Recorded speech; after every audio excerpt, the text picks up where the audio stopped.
Assalamualaikum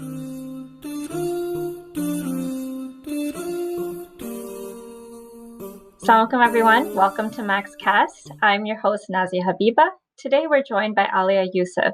Alia is a Vancouver-based portrait and documentary photographer. Her work brings underrepresented stories and histories to the fore, particularly those of Muslim women, with the goal of subverting stereotypes in representation and increasing diversity in media and advertising. Her projects have been shown in solo and group exhibitions at prominent galleries and festivals, including the Ryerson Image Center, Gallery 44, the Parliament of Canada, Presentation House Gallery, and Nuit Blanche. She's been published and noted online and print publications, including Elle Magazine, Vice, The Globe and Mail, and Oprah Magazine. Her commercial projects with global brands, including Dove and Getty Images, have been displayed internationally, including in New York's Times Square and London's Piccadilly Circus. Alia holds a Bachelor of Fine Arts degree in photography and a Master's of Fine Arts in documentary media with distinction from Ryerson University. And she was recently awarded the Ryerson University Gold Medal. Assalamualaikum, Alia. Thank you so much for joining us here today. Walaikum salam. Thanks so much for having me. Now, I've been lucky enough to explore your incredible body of work. Your most recent Sisters, Generations, and Portrait projects, they so beautifully highlight the rich diversity of women, namely Muslim women across Canada. And you're telling this untold story about who women should be and what a Muslim woman can look like. But why don't we take it back to the beginning? Can you tell us a little bit more about your upbringing and key points in your life that have defined your values, your philosophy, and shaped the work that you do? Sure. Also, thank you so much for going through my work and saying those kind words. So it's funny to have a question that's looking back at key moments in my life, because I feel like I feel like I don't know about you, but it's so hard for me to pinpoint what those are. But I think since photography has been my entire life almost, it feels like it's been such a critical thing in my life. I might talk about, the distinct moments that kind of shaped who I've become as a photographer and as a creative person. So I moved to Canada from Egypt when I was 8 years old, and I moved with my mom and dad and my two younger siblings. My sisters are 5 years and 7.5 years younger than me, and so they were only 1.5 and 3 years old when we moved. So it was a bit of a chaotic beginning to our first few years in Canada.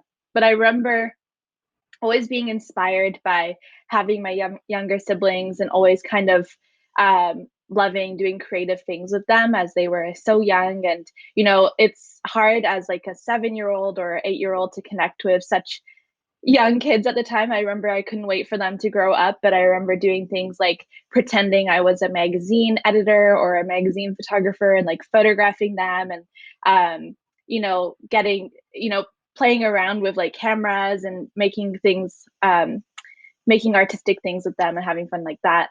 But it was actually when I was 14 years old that I started really discovering photography and myself as an artist. I remember we had a digital point and shoot camera, and we just had upgraded it to a better camera. And one day we went to a birthday party for my younger siblings. And my mom was like to me, "Hey, do you want to just take a few photos and, see what happens, just have fun with the camera." And then I remember taking it really seriously and being like so into this new camera and being like, okay, I'm gonna really capture this birthday party, and really get the shots. And we went home that night, and my mom was looking through the photos, and she was like, "Wow, Alia, you did such a good job photographing this party, and like, look at this angle you got, look at this light you got, look at this moment you captured." And she was really like encouraging. And I think like that, that encouraging voice of my mom after just kind of having fun, that event kind of like ignited, I guess, a curiosity with taking photos. So I just began kind of taking photos all the time. And I remember my first few photos were of my family, just kind of my mom and my sisters and I going to a park or something and like taking photos of them.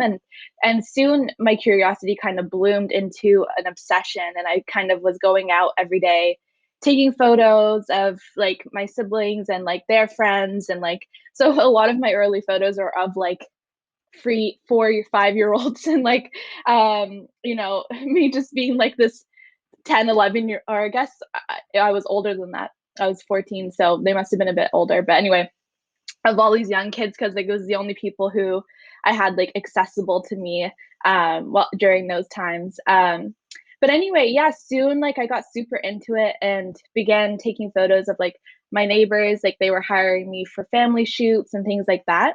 And so it was really like when I think back at a critical moment in my life that developed um, who I am now, it's really like that time, that really beginning time when I picked up the camera, that kind of incredible amount of support that I received both from my family and from like the neighbors in my neighborhood who saw my interest in photography and then also kind of garnered it and encouraged it by giving me positive affirmations and encouraging me to photograph them and just being super supportive. Anyway, so like that comes to mind. And then another, I guess, moment was, not long after I began taking it seriously. And my art teacher in high school was super supportive of me and encouraged me to enter these photography competitions. And year after year, I entered them and I took them really seriously. And each year, I actually would either win first place or come in the finalist moments. And that was really like a key moment that cemented for me how, you know, how I could actually be an artist and be someone who could use photography to tell stories and share the ideas that I cared about, and that people were interested in hearing those stories. Um, and so, yeah, that was looking back, that was definitely a key moment. And of course, deciding to go to university for photography was a key moment because that once I went to university, the rest is history. I started making projects that I really cared about and growing so much as a photographer. But artistic and photography, like art and photography aside, I think other key moment or other things that developed my values and my my philosophies, I guess. I don't really know what to say in regards to philosophies. I'm like, do I have philosophies? um, but I think like thinking about who I am as a person, I think I have a very strong internal locus of control. Like I feel very much like I'm in charge of my destiny and what happens. And like I guess I really feel this like I have the ability to make my dreams come true, whatever they might be, or my goals come true. And I think that really came from my mom and dad always kind of telling me I could do whatever I wanted as long as I put the work in. And I remember my dad when it came to time to picking universities, he was like, I don't care what avenue you go down, just make sure that you are passionate about it and that you see your future and you see, have goals in that field and actively work towards them. And that was so wonderful to have that kind of um, support and encouragement, and also for them to be so free with what I decide to do in my life or what direction I wanted to go down, and just to tell me, you have the ability to make that happen for yourself. So, walk that path, and we're just here to support you. But this is kind of up to you what direction you go down. And another thing I think that really informs now my portrait photography is um, the empathy that I learned from my mom.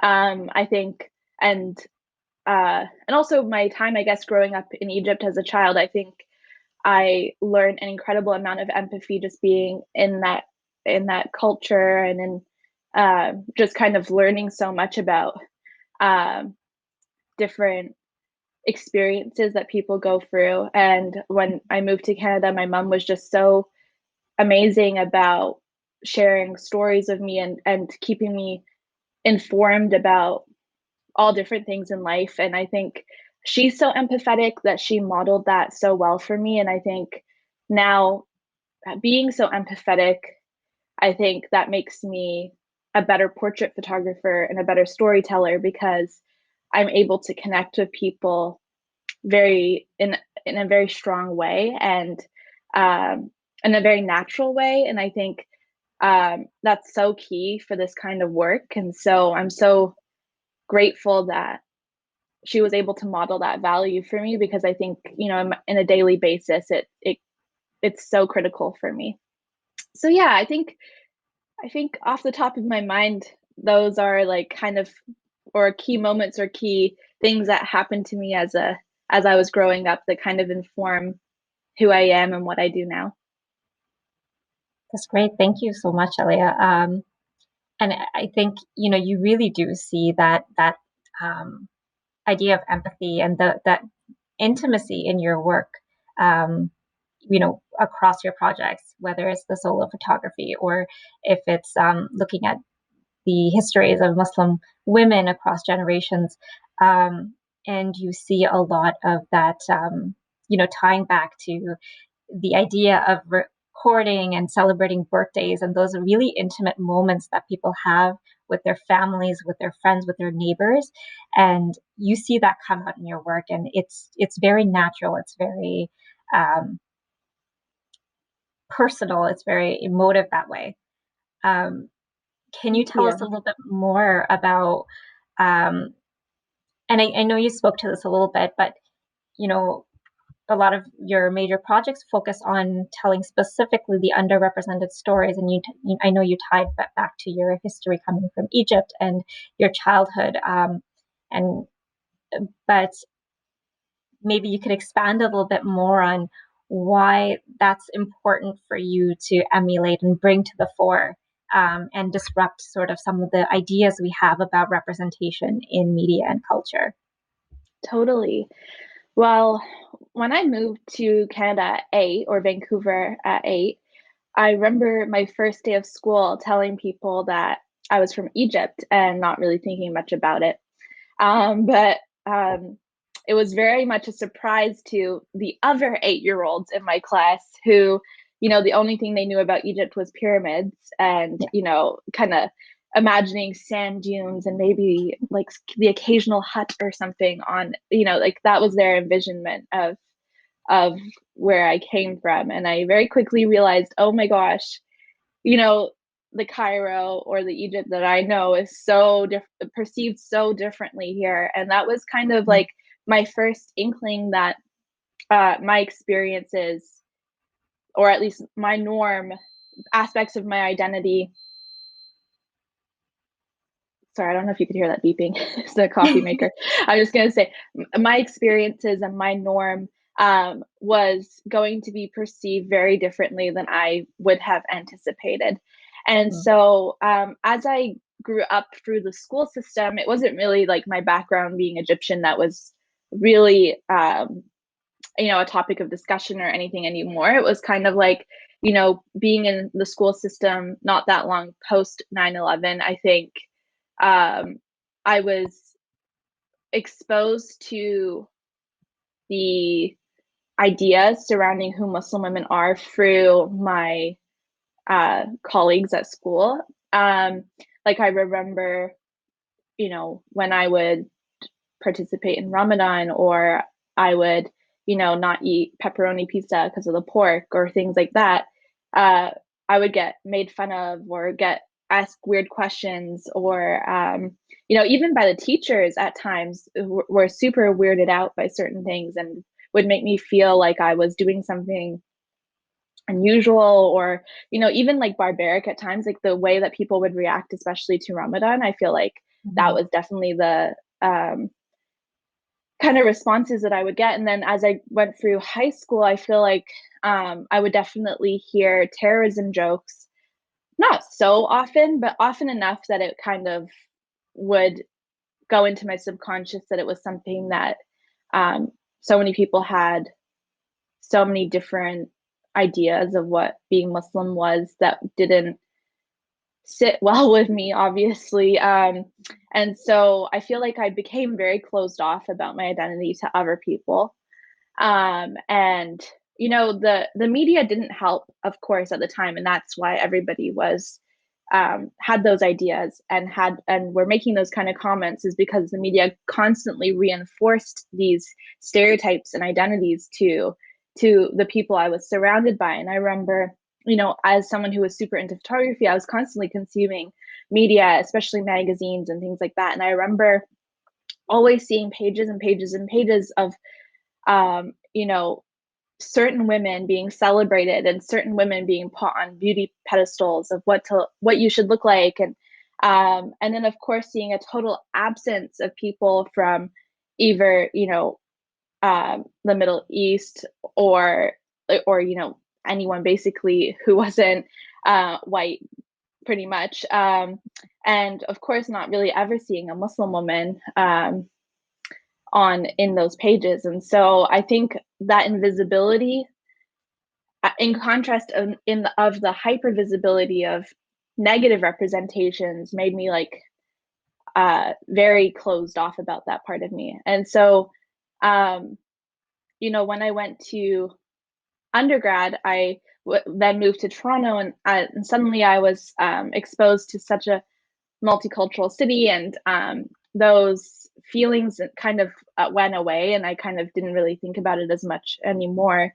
But it was in my fourth year, my last year of my undergrad, I took a Women in Islam course, and because I was curious about representation, dialogue, and I wanted to be exposed to more a scholarly understanding of what was going on with Islamophobia and with these representations, and where did it come from, and the history surrounding it. And it was such a critical class for me, or such an influential one. And in that class, I really started to think about my experiences growing up, but I also started just to think about representation in total. And then one day, kind of at the end of the semester, this woman in the class said to the rest of our class, I'm so tired of all Muslim women being painted with the same brush. And it was in that sentence that I was like, whoa, everything came together. It was like my experiences, what I'd viewed of the world, uh, the representations I had seen all my life, all of them came together. And I was like, whoa, why don't we should do something about this? And so I just decided then and there in that moment that I wanted to make a portrait series, because I was a portrait photographer since I was 14. A portrait series that would disrupt, as the word you use, disrupt um, that constant stereotype for that one-dimensional image. I just realized, like, I had the tools in my toolbox that I could diversify not only the idea of what we look like, but also diversify our understanding of Muslim women's experiences, our histories, our passions, our challenges, and you know yeah, and especially from the Canadian perspective as well, because I felt like the Canadian perspective, I didn't feel there was much of one, of a perspective out there. So yeah, that was kind of like, I guess, the story of how the Sisters Project came to be. Was kind of like, it was a very long, but it was a very long journey to that point. But at the same time, it wasn't like actively thinking about it for 10 years or whatever. It was kind of like, little experience here, little experiences there, and then accumulated to this point where I was like, yeah, let me do something about this. Great. And just out of curiosity, how has the response been from the women that you've worked with, or women who have experienced your art and now see this entire body of, I believe you featured about 160 Muslim women in the Sister Project. So what has been the response like? The response has been great. I'm so grateful for, first of all, having 160 women decide that they want to be a part of this has been, incredible for me. The women in my project have been so generous with their time, with their stories, with their experiences, with their image. Like they've let they've let thousands and thousands of people, dare I even say millions of people, into their lives and into their stories. And so the reception I've received from them has been just incredible because, when I meet with them and when I photograph them, we discuss these issues naturally because they've decided to be a part of this project that's talking about these issues. And for so many of them, they share a similar experience to me where, growing up, these representations affected them in one way or another. And of course, like in certain instances, they had strong community that buffered their reactions to them. But in others, like mine, they weren't surrounded by a big Muslim community. So it was difficult for them to navigate those things on their own.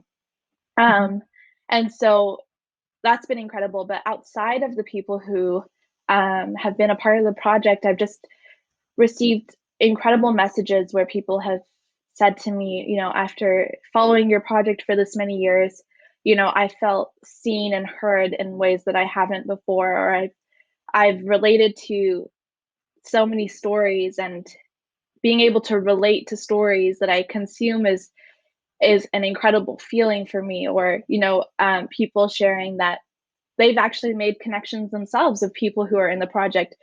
Something that's incredible, and actually I saw this just yesterday, is that I see people who have been a part of the project connecting with one another and becoming friends, like people who would have never become friends normally. Like I remember yesterday I was on Instagram and I saw this one woman I photographed in Toronto is doing a book club with this other person I photographed in Vancouver, and I was like, "What?" The only way they've met is because they're both people in the project, both have been a part of the Sisters Project, and so so like connections in all different ways have formed, whether it be like actual friendships being formed, or whether it be just finally seeing someone share an experience that you relate to in the media that you consume. And so yeah, the reception has been extremely wonderful, and I'm super humbled and grateful that it's been received like this.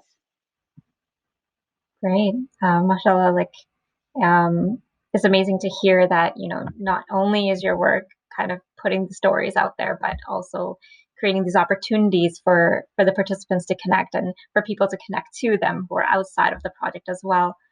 Now, kind of moving on to a question, because I know you've talked a little bit about challenges growing up as a Muslim artist and or as a Muslim in Canada, especially after 9/11 and some of the issues around how stereotypes and representation. But moving into the space of being a working artist and a professional photographer, what are some challenges that you've faced as a Muslim in that domain, if any? Yeah, I would say, because I'm not visibly Muslim, I don't believe that I've experienced challenges due to that, because,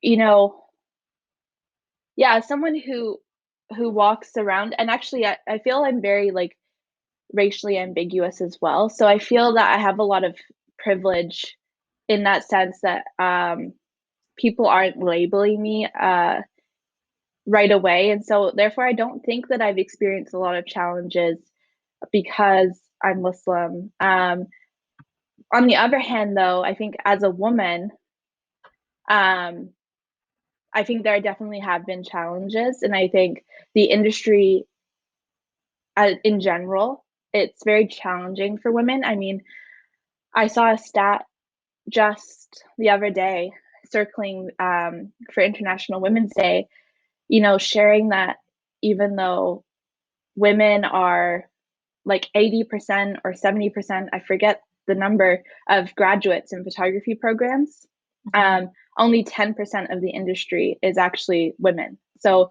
most of commercial photography, 90% of commercial photography is men. And so there's huge, it's just the, you know, the challenges women are facing in this industry, getting recognized, being amplified, being hired. Um, and when they're being hired, the difference in pay and um, and all of these different things is huge. And so I would say that is more so a challenge that I and many women in my industry face. Um, yeah. Um, so what do you think is some of the work that can be done to close those gaps? Well,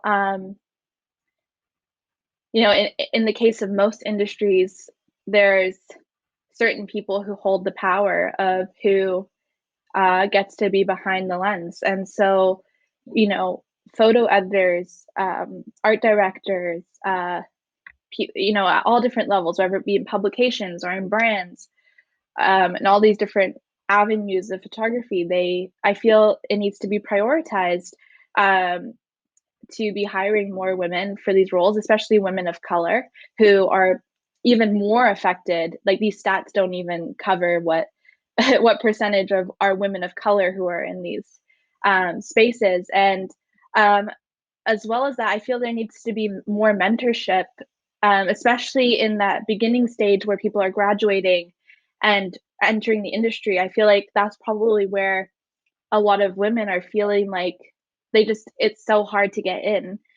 It's so hard to start. And I really believe that if there's more support at that critical stage to get women to the place where they're working regularly, that would be so important. So I think it's twofold. I think people in power need to be recognizing these gaps and need to be actively working on um, evening out the playing field. And then I also feel like mentorship opportunities need to be more readily available for women and women of color to be able to get um, into these spaces where they're working professionally and they can share their perspectives.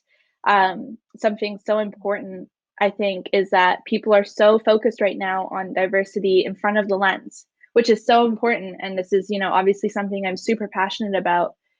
Uh, like diversity in front of the lens is what I've been working on for the past like 5 years. But you don't get diversity in front of the lens if you don't have diversity behind the lens. And I think people forget that is that it's so important to be hiring diverse photographers if you want a media industry that is more diverse.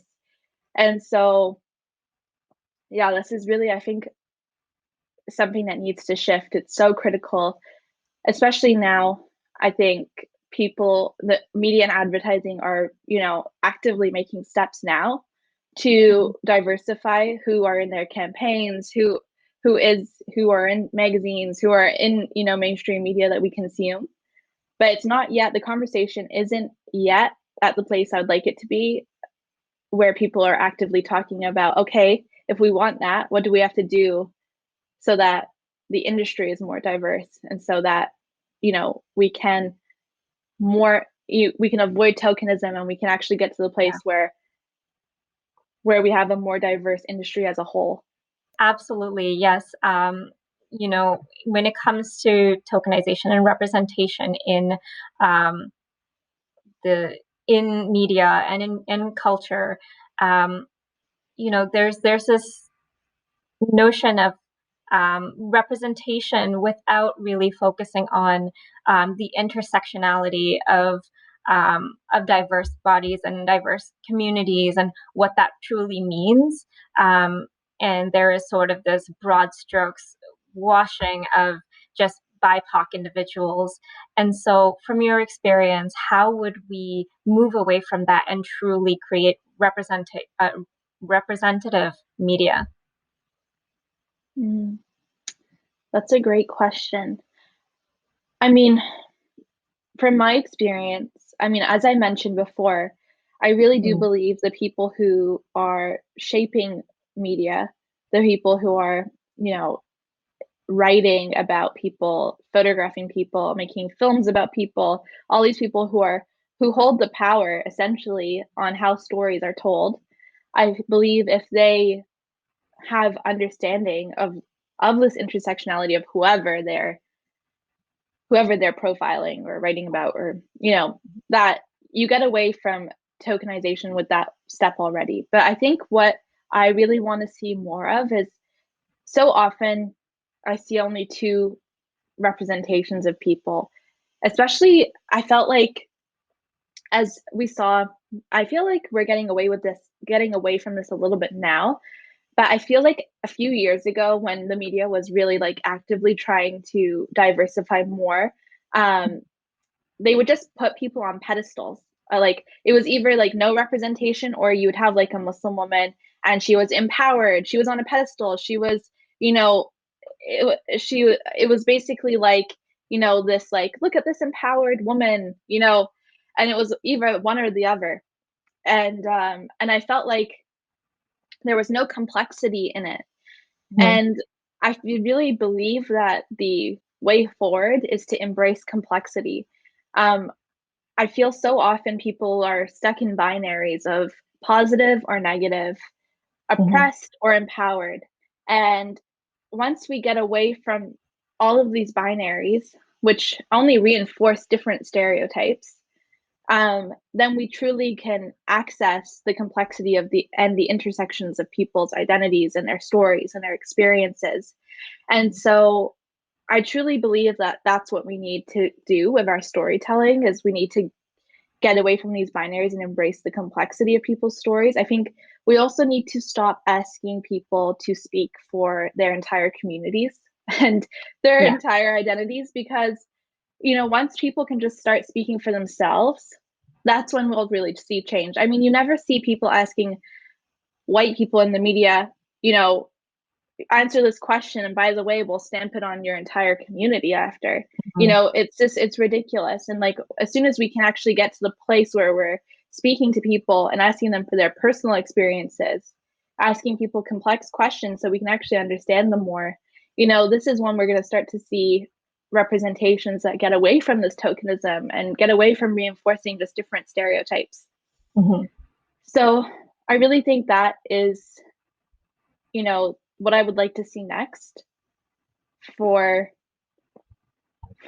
our media industry. And of course, as I mentioned before, at the very beginning, you know I also want to see the diversity and complexity of the people who are holding the power of sharing these stories. So yeah, I think it's twofold, but I think that's what I would say. Great. Thank you. Um, we're actually going to shift a little bit um, and kind of move back to you. And with the question of, was there anyone in particular who was an inspiration to you in building your work? I know you mentioned your family and the people around you who kind of lifted you up and really encouraged you to pursue your um, your art, your craft. And but was there anyone who you saw in the sector or in media who really inspired your work? Other photographers Mm, or that's a great question. Um,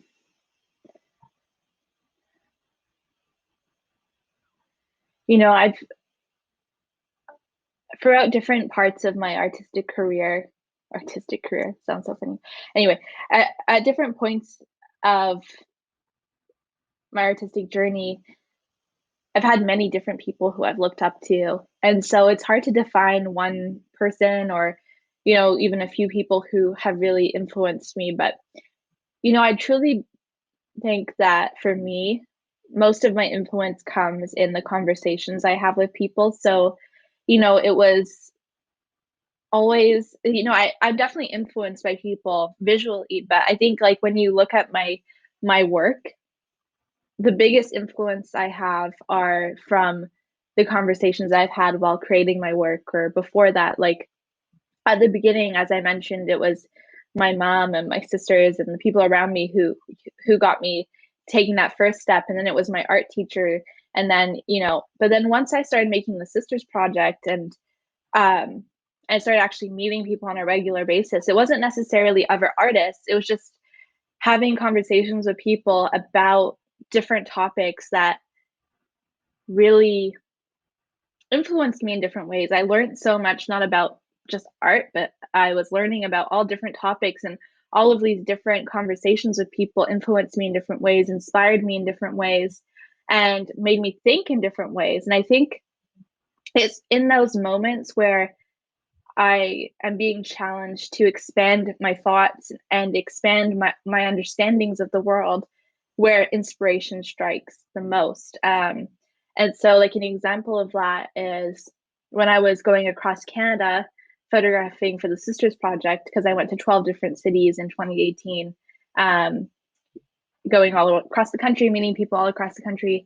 And I remember being invited to all these different women's homes and meeting their families and meeting their communities and understanding about their communities and how their families came to Canada and their experiences and all of that. And it was in those conversations that I came up with the idea to do Generations, which is a photo series that explores the histories of Muslim communities through the female perspective. And the photographs are these multi-generational family portraits, and the interviews that go along with it are these multi-generational kind of biographies that go along with the photos. And again, it wasn't like looking at a certain artist that made me inspired to do that project. It was actually in these just everyday conversations that I was super inspired to expand my work in this new direction. And so I have to say, like, it's really like life experience itself. Me pursuing my own curiosities and then meeting people based on those curiosities, Yeah. that has inspired me the most in my work. Um, but of course, there are plenty of photographers who I look to for inspiration. Um, but yeah, but like, I think my biggest inspirations actually don't come from looking at other artists. It's just from, you know, exploring the topics that I am interested in, and the conversations and media I consume and all of that happens because of that. Okay. Thank you. Did I, Uh, did I answer that question okay? no, I was like, did I absolutely. completely answer a different question? No, it absolutely makes sense. I mean, you derive your inspiration from the people, the community, and from their stories. So absolutely, that makes sense. Okay, It's your truth. awesome. Um, so, if you could go back, this is actually a two-part question. If you could go back in time and talk to your younger self, what would you say? And on that same vein, what advice do you have for young folks who are interested in following a similar path? That's a great two-part question. um, I think if I could go back and speak to younger version of me, I would have two pieces of advice that come to my mind right now. Mhm. Um, the first one being that I would encourage her to do things more for her own enjoyment and her own fulfillment rather than trying to do things for external validation um, and like applause, or positive affirmation, or whatever you want to call it, approval, or I feel you know I feel like this is not just an artist thing, but so much of the time, I feel like artists are always thinking about how their work's going to be received, you know, how uh, how successful is it going to be, or like, what do I have to do to make this, you know, all of these things that you think about the external other, like, who, most of the time I was talking to telling myself things, and I didn't even have someone in mind that I was trying to like impress. It was just like this, you know, idea of what success had to look like and what I had to do to reach it, um, for like this external other's view of me or whatever. Um, and I feel like that mentality has taken me down a path where I've come so close to burnout so many different times, because I wasn't honoring, you know, I wasn't honoring me and what I wanted and what was giving me energy and what was giving me fulfillment.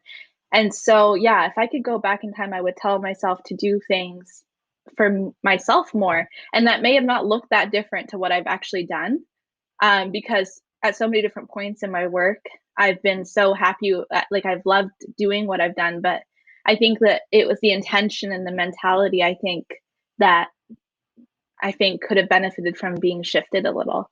So to do things for my own joy. And then I think the second piece of advice I would tell myself is to stop worrying so much about your career trajectory Mhm. and, go have fun and travel. Now that we've experienced the pandemic, I think the first thing that comes to mind is like, man, I wish I hadn't rushed into a master's degree. I wish I Yeah. hadn't felt like I needed to rush to the next step of my career. And I wish I had enjoyed some time to, travel and explore and do things for fun. Um, because, after doing this year in the pandemic, it's just kind of like you think back to how you did things. And I'm like, for me at least, I feel like I definitely could have benefited from taking like a year or something to travel and do things just for myself. And so, yeah, that would be my two pieces of advice to my younger self. And I guess to answer the second part of your question, wait, you might have to tell me that question again. It's just what advice would you give to young folks who are interested in following the same path? Mm, I think I think the advice I think of, when I think of when I'm doing talks or workshops and things like that, and I have a younger audience, the advice I always think to tell people is that for me, I found I found my own I found the most success in my own work when I combined the medium I'm passionate about with a cause that I really care about. Mhm. And I think like the merge of those two things together is a really exciting space because you get to pursue things you're curious about, that you're passionate about, um, that you care deeply about, and that will sustain your interest for a long time with a medium that you already love and that you get to, and that going down that path with that medium, you'll get to just, do the thing you love to do, every time you're working on whatever project you're working on. So combining your medium of choice with a cause you care about, I think is always my number one advice to people. I think so often when I meet younger photographers, they think that the way to reach success in their field is by just creating a portfolio of images that look like images they've seen, in whatever platform they want to end up photographing in or photographing for. And I actually always urge them to instead explore their own perspective, their personal perspective in life, which is made up of so many things like their gender, their race, their where they grew up, their education, their family, their there's so many different things that make up your personal perspective that's so unique to you. And so I always encourage them to explore their unique perspective and to channel that in whatever way possible, because I think that's at this point, like the media industry is so saturated with so many different photographers, content creators, there's so many people. And at this point, I think it's really people are searching for unique perspectives rather than just good photos. And so that's for sure the advice I would give to someone who wants to go down a similar path. Amazing. That's wonderful advice. Um, and sadly, we've come to the end of our episode, but we'll end it on one final question, which is where can our audience members follow your work and learn more? Sure. They can find my work on my website, aliayoussef.com, or find me on Instagram at Alia Y Photography. And if you want to find the Sisters Project and Generations, you can find that also on Instagram at the.sisters.project. And you can also find it on the website, thesistersproject.ca. I think CA. Yeah, CA. Yeah. So that's pretty much, you can find everything from all of those different places. Everything's kind of, all the links are pretty much everywhere. Perfect. Thank you so much, Alia. So that concludes our episode for today. Thank you so much for generously offering your time and sharing your story with us today. And thank you to everyone in the MAXCast audience. Until next time, Assalamu alaikum.